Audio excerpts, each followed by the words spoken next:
on. That was racy, pick a side. I can say this, Donald Trump came in like he went out.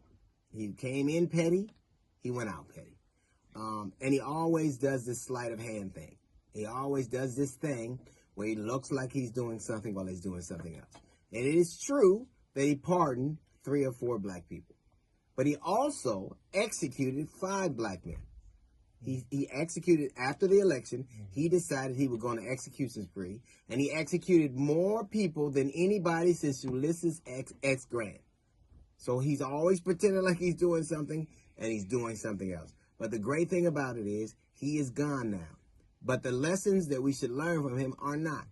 And I think as quickly as we'd like to forget what has happened and to move on, that is where we get in trouble, by not remembering what happened. Everybody talked and lauded the virtues of a peaceful transfer of power. But people are forgetting that 2 weeks ago, somebody tried to stop this very process. I don't know how peaceful you can be when there are 25,000 armed guards to ensure it. Let's not be in such a hurry to forget that we get into the same milieu that we were in this time. We believe that they were all the same, that we believed that they were equal, that they were all going to do the same things. And yes, politicians all lie. Nobody brought it to a boiling point. Nobody just told a lie that almost started a war on purpose for their own good.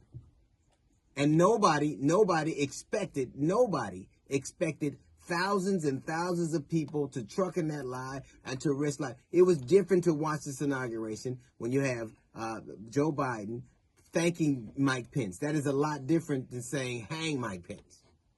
It's a lot different. We have a lot to learn. And what I learned primarily is nobody works harder for America and tries harder for America than black women.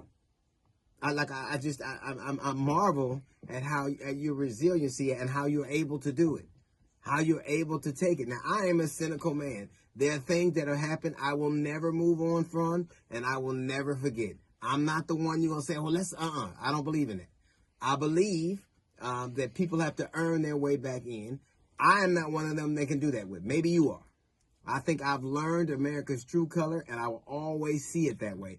Even as this was happening, 80% of some demographic believed that man did a great job, and that was the right direction for America. And my idea of them and perception of them will never change. And also what will never change is like when I see that young girl give that poem, talking about how America could be something else, that gives me hope. Not enough hope to be cynical, because that's what I'm going to be. But it makes me proud that you all are so proud.